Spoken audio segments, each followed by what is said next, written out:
Over the last almost 4 weeks of the Russian invasion of Ukraine, Ukrainian President Zelenskyy has emerged as the hero. His bravery depicted in passionate speeches delivered from fortified bunkers to roomfuls of politicians around the world. Most of us have rallied rightfully around Zelenskyy, hailing him as a staunch defender of democracy, of Western values, ideals of freedom. That's why his move to suspend privately owned and operated media channels in Ukraine, combining all of the country's national TV channels into one platform, is all the more troubling and worthy of scrutiny. Zelenskyy made the announcement over the weekend, citing the importance to Ukraine's national security to, quote, convey the truth about the war.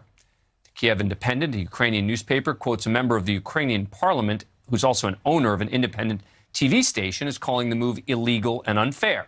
Now, I don't know Ukrainian law well enough, but I tend to agree with him on the unfair part. In a statement posted to its website, Ukraine's regulatory authority said, quote, this decision was made taking into account the direct military aggression by the Russian Federation, the active dissemination of disinformation by the aggressor state, distortion of information, as well as justifying or denying the armed aggression of the Russian Federation against Ukraine, as well as in order to convey the truth about the war, ensuring a unified information policy during the legal regime of martial law in Ukraine. Now, I'm not sure truth about the war and unified information policy necessarily go together. That's true that in wartime, leaders do things that they ordinarily would not do. Civil liberties are often curtailed in the face of national security. Let's look at Abraham Lincoln suspending habeas corpus in this country in 1861. But effectively shutting down all private media is dangerous stuff. We're defending the principles that Ukraine stands for, principles that include freedom of speech, freedom of the press, and he's shutting down all the free press. What's equally disturbing is that this new decree is really not getting all that much attention in the mainstream Western press, which all too often seems to have trouble with the concept that you can support someone and the values they stand for while criticizing or disagreeing when certain actions go too far.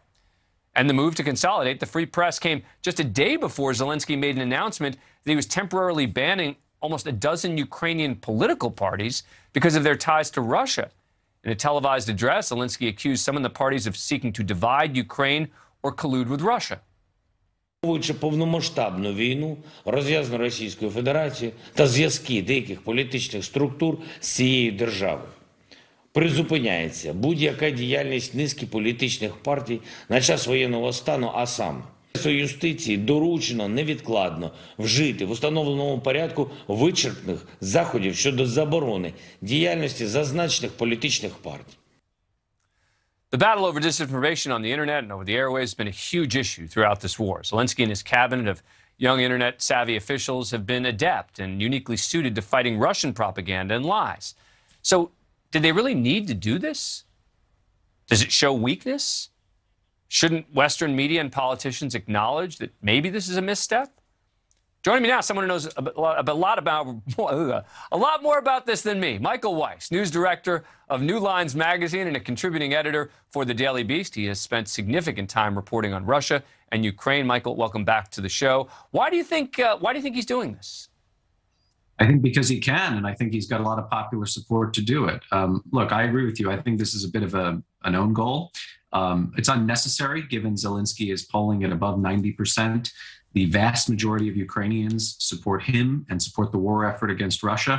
But, I mean, Dan, you have to understand this is a country that has been increasingly susceptible to state capture by Russian influence peddlers. I mean, the predecessor but one before Zelenskyy, not Petro Poroshenko, but Viktor Yanukovych, is a Russian agent who fled in the middle of the night in 2014 to Russia and stole a whole lot of state money and took it with him. So there's a great deal of paranoia and sensitivity in Ukraine about Russian agents of influence and people who are using either politics or culture or the financial establishment or indeed media to kind of promote the Putinist agenda. But I just don't know why they're doing this now, because look, when I was in Ukraine, when I was in Kyiv about almost 6 weeks ago, Zelensky's poll numbers were lower than those of Joe Biden up until a few weeks ago. They were below 30%.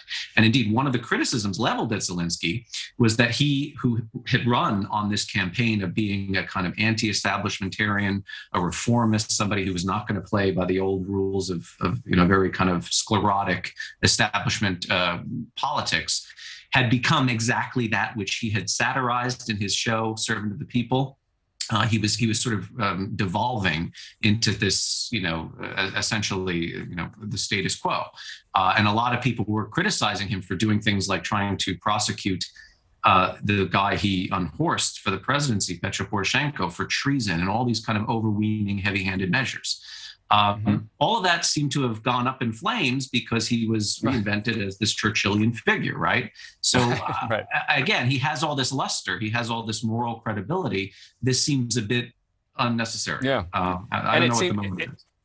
Yeah, and it seems to me something that the Russians have been doing, that we all sort of say, oh, see how weak Putin is. He now has to shut down all the Russian media entities, et cetera. But I'm limited on time, so I want to make sure we get in this issue, which is turning to the Russian media. I was very surprised to see that there is this Russian tabloid that is basically conceding now that, according to the Defense Ministry numbers, they're admitting that almost 10,000 Russian soldiers have been killed?